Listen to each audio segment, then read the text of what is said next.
Selamat sejahtera. Ini satu kemenangan besar kepada Anwar Ibrahim.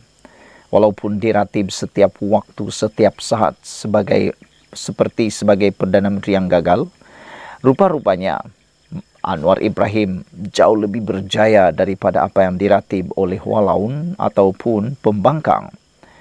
Anwar Ibrahim menyatakan bahwa RM329.5 bilion jumlah pelaburan diluluskan tertinggi dalam sejarah Malaysia. Belum pernah ada Perdana Menteri seperti Anwar Ibrahim yang berjaya mendapatkan pelaburan yang diluluskan sebanyak RM329.5 bilion ini. Ini ialah yang paling tertinggi sekali dalam sejarah Malaysia.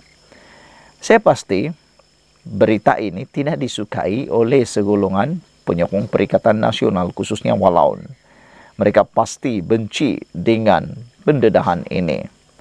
Malaysia mencatatkan jumlah pelaburan diluluskan tertinggi dalam sejarah negara, sebanyak RM329.5 bilion pada tahun lalu, yaitu 23% lebih tinggi berbanding tahun 2022 ketika Perdana Menteri Datuk Seri Anwar Ibrahim baru menjadi Perdana Menteri.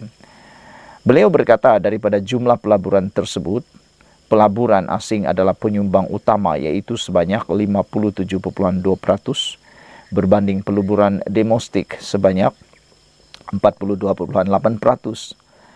Prestasi cemerlang ini disokong oleh peningkatan sebanyak 35.1% bagi pelaburan domestik dan sebanyak 15.3% bagi pelaburan asing. Secara tidak langsung, ini merupakan satu petanda bahawa dasar mesra pelaburan pro-investment dan mesra perniagaan pro-businesses yang dilaksanakan menerusi pendekatan seluruh kerajaan telah mula membuahkan hasil dalam meningkatkan keyakinan pelabur, katanya dalam kenyataan hari ini. Jumlah pelaburan yang diluluskan itu membabitkan 5.101 projek dan berpotensi mewujudkan lebih 127,000 peluang pekerjaan baru kepada rakyat dan negara. Sektor perkhidmatan merekodkan pelaburan tertinggi dengan menyumbang lebih daripada separuh, yaitu sebanyak 51.1% daripada jumlah pelaburan yang diluluskan, iaitu RM168.4 bilion. Diikuti oleh sektor perkilangan sebanyak RM152.0 bilion 46.1% dan sektor utama premier industri sebanyak RM91 bilion atau 20.8%. Katanya memaklumkan rekod pelaburan itu dibentang dalam mesyuarat Majlis Pelaburan Negara MPN hari ini. Ini satu penanda ekonomi bangkit semula. Anwar berkata, lanskap pelaburan negara yang memperlihatkan prestasi yang amat memberangsangkan ini juga mencerminkan pemulihan dan kebangkitan semula ekonomi negara sepanjang lebih setahun pentadbiran kerajaan Madani. Tambah beliau, mesyuarat MPN hari ini juga membincangkan mengenai hala 7 pelaburan digital negara selaras dengan perkembangan sektor ekonomi digital yang semakin pesat dan merupakan antara sektor ekonomi yang penting dalam memperkukuh agenda pelaburan negara. Ekonomi digital di Malaysia yang menyumbang sebanyak 23.2% kepada keluaran dalam negara kasar KDNK pada tahun 2021 diunjurkan meningkat kepada 25.5% menjelang 2025. Bagi tempoh tahun 2021 hingga 2023, sebanyak 396 projek berkaitan digital sudah diluluskan dengan nilai pelaburan sebanyak 128.9 bilion yang merangkumi projek yang diluluskan melalui Jawatankuasa Nasional mengenai pelaburan NCI.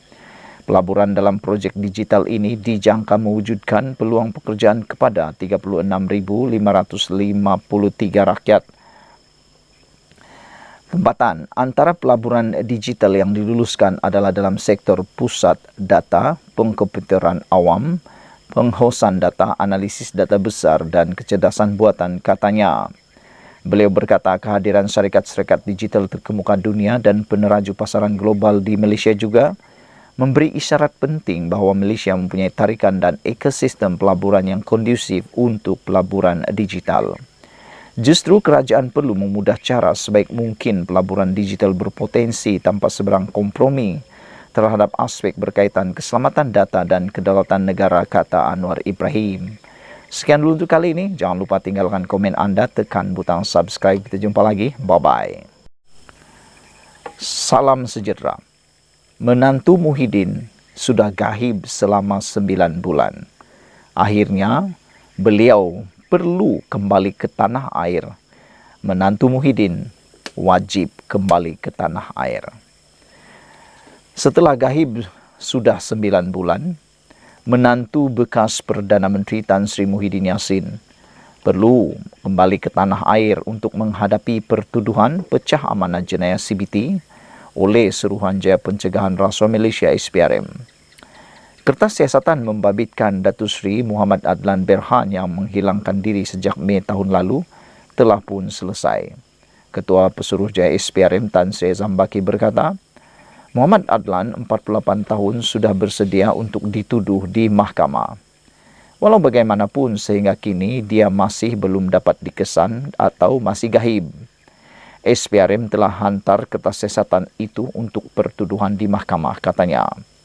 Zambaki berkata demikian pada sidang media selepas menghadiri Majlis Convocation Pegawai Integriti Bertauliah ke-10 di Dewan Tun Hussein On, World Trade Center hari ini.